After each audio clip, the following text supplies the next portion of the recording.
So, can we bring Betsy up, please? Yeah. And you're going to help with this. Oh, this is the commentary. So why don't you take that side, Elton, and I'll help you up here, Betsy. Oh, thank you. The throne of honor. Be looking at my skirt, y'all. Well, this is how this is going to work. It's a combination of a DVD director's commentary, except you get it live, with a little bit of Mystery Science Theater 3000 thrown in. What's funny about this is Betsy acted in it. Elton has never seen it. So between the two of them, they're going to have fun, and I think you're going to find a rhythm. There's a lot of silent passages without dialogue you can play with. And so if they're talking, let them talk and act. But if there's a lull, kind of jump in and say, Betsy, where did you get those amazing sunglasses? Or, I don't know, I'm not going to describe the movie, but there's a cake scene. Can somebody bring me a little glass of wine or something festive? Yes. It's a long movie. Jay-Z, you're good at that. So I think, who had cake earlier in their movie? Nave. So we have a little cake theme going on, so maybe you can compare how they use cake as opposed to how you use cake. And other than that, we will do a little Q&A at the very end, but we will get you to your Uber, to get you to Wigwam, to get you to the ferry. Just to get me you to the Marriott. Uber on time. All right, so let's just have a lot of fun with this. All right.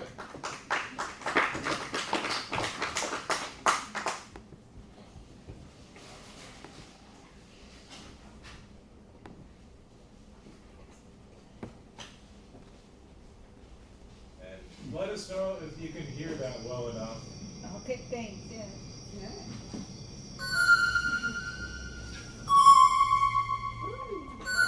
I like cookies.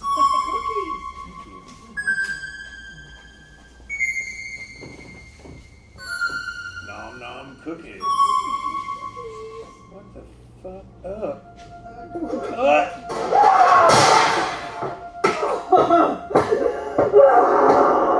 The fucking cookies. That is so typical of you. How is she gonna keep a man if she can't make a goddamn cookie? Go for cigarettes. She's got a point. Said to keep a man, you gotta know how to cook.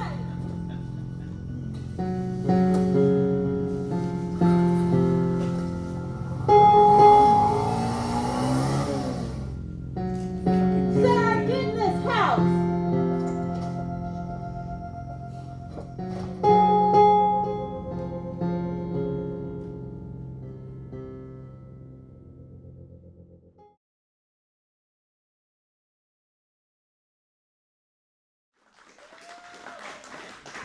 Great.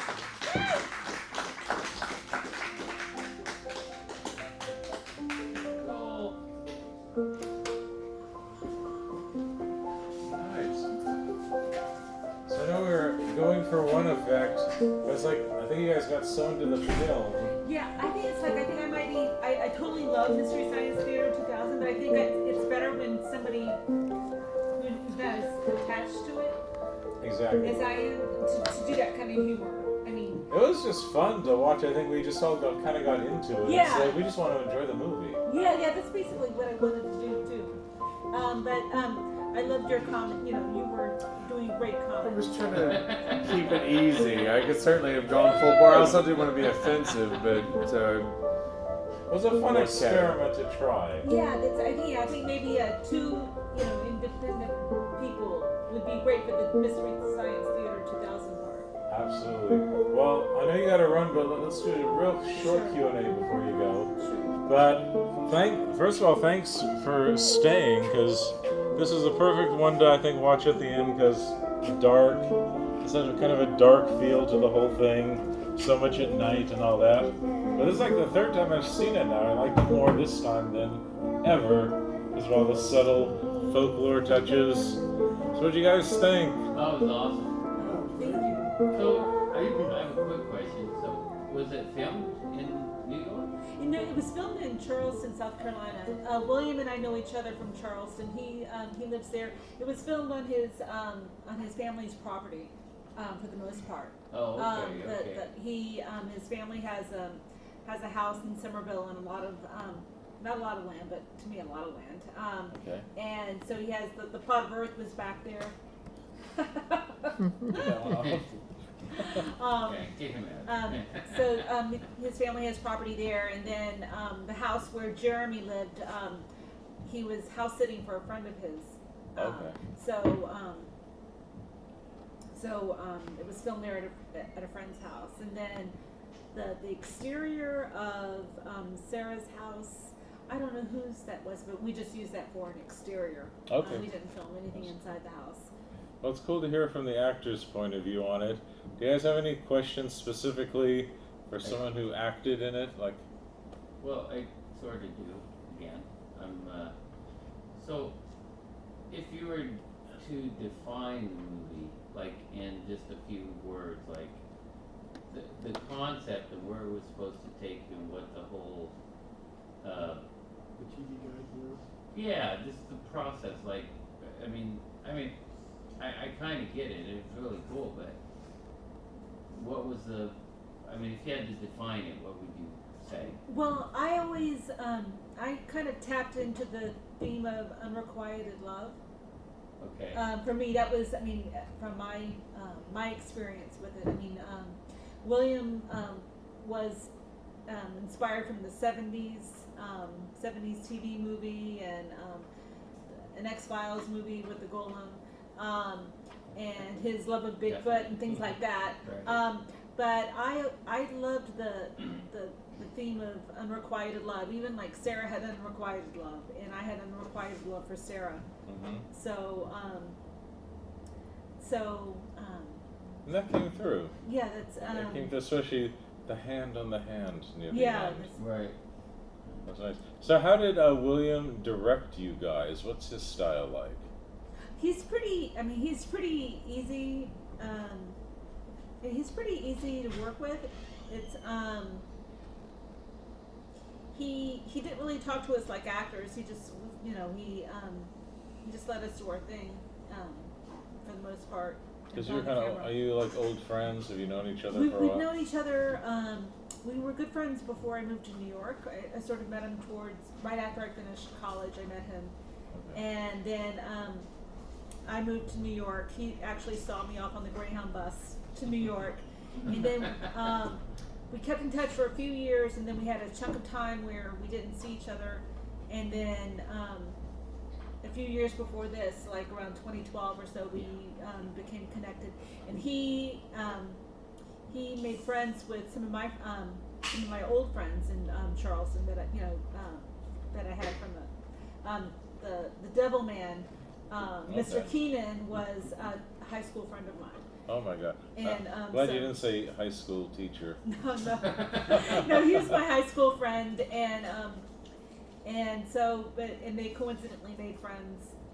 Small world. Yeah, Yeah. that was kind of. Well, what did you guys think of just like the supernatural aspects or the special effects? 'Cause to me, that was the fun part. Someone was saying back there, it started kind of fun. Then it had this twist with the book. They're saying it's like the Evil Dead book. Right. It really kind of caught you off guard that it didn't seem like it was supernatural at first. What did you guys think of just how the story progressed and it became just this, what you're saying, the golem and the dirt? I love the scene at the end where the hand is pulling her back into the dirt. What do you guys think? Well conceived. Yeah? Yeah. It seemed like an innocent enough stalker type movie, like, oh, this girl's mad because this guy didn't take her on for her girlfriend, and then it just got stranger. Do you feel bad for her? Made it kind or of cool. like, I feel bad for Sarah. Yeah. I do feel bad for Sarah. Yeah. So you didn't see her as the villain? No, I didn't really see. I think she was kind of innocent in a way, but consumed by her own disappointment, maybe. The villain was the guy. I saw the guy as the villain the whole time. He was kind of a jerk, He wasn't was he? an He was a asshole. victim. You wanted him to die. The guy was just I mean, you're like, totally. The And that's two- another hopefully- thing. I saw him online on one of your guys' things. He seems like a nice guy in real life. He's. I don't know him that well, but he's a fellow actor. He's just moved to LA. He's back and forth from LA to Charleston a lot. He's a really nice guy. He gives horses massages. Right. And Oh, cool. Well, it's funny. There's the twist of he was the objectified one here, almost like in 3D. Yeah. Coming back to that image, I mean, he was a sport, I think, for I throwing think they himself both were. into that. Stephanie's. Everyone here in the film was like a friend of William's, and I know a couple of them, like the Devil Man and things like that. But they're all good friends. It's like your community here in Gorst. It's like William has that in Charleston. A man after my own heart. He gets people to do everything. He even asked you guys to do stuff I wouldn't dare to. And Well, I don't know about that. and William is really out there with his sense of humor, and his parents. His father just passed, but his parents are very conservative Christian, very very like born again. Oh wow. And they love each other, but it's like it's really it's completely like how did William come to be? Because it's sort of like he's so out there. Like with we his don't sense of talk humor. about that Williams film stuff. Yeah, his father was actually in this, but Oh, wow. William edited a lot. So at first it was kind of hard to see that he edited so much, but there was a scene where his father was actually, I don't know if you got it, but there was a dog. Did you hear the dog bark? And she used the dog as part of the earth, whatever. So the dog was the man who had his father, sorry. His father was the man who had the dog, Oh, okay. and he was like looking for his dog, but that scene was cut. Well, he's a sport to do that. Well, I know you're gonna Uber soon, so we're gonna break up. We're gonna still do a little bit of music with DJ Spanky, but Right on. since we went a little bit over, we're not gonna go too much later. We know some of you guys have to get back to hotels and cars and whatnot, but we're not gonna kick you out. So feel free, hang out, still talk to each other. But while we got you all here, I want to give all of us a big, big special thanks to Ray and your amazing warehouse. You see the end product, but Ray moved most of this himself, and it's really, really heavy stuff. So. Metric tons. Metric tons. Ton. And to DJ Spanky, Betcha! came all the way from Seattle with the projector and fought traffic. How about Poppy? Yeah! And even our, what do you call it, our freelance videographer, Jay-Z. Oh yeah. So we hope when he edits his interviews with the filmmakers, we'll put it on YouTube and have links and you guys can enjoy it. When you're well rested, are you guys just about to pass out? No. You've had like 3 hours of sleep I total am this so past wired week. right now. There's no way I'm going to bed for a while. I don't know where he is, but the electric monkey. He's in Oh. the truck. Electric He's in Monkey. the truck. Oh. He was so tired. He's been working all week he does horticulture and landscaping, and he rearranged his whole schedule to be here. So we're just glad that he made it. And aren't you guys working tomorrow? Yes. Well, we appreciate you coming in spite of your work schedule. Other than that, I'm just really thankful for all the out-of-town filmmakers.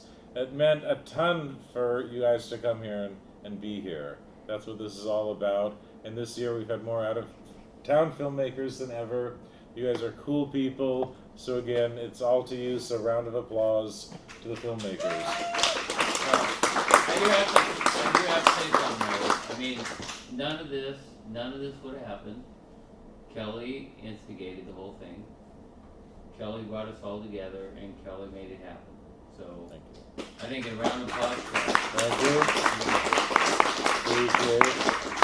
Yeah, it's fun. It'll be fun to see as it progresses. We said we're gonna do it, and I think, we take feedback, we see what works, what doesn't work, and we're just going to try to make it better and better every year. So I think a lot of what I heard from you guys this year and just your participation, I think is going to influence more of what we want to do next year. Yeah, it was So. amazing. All right, well, let's hear some music and Yeah. grab some more food.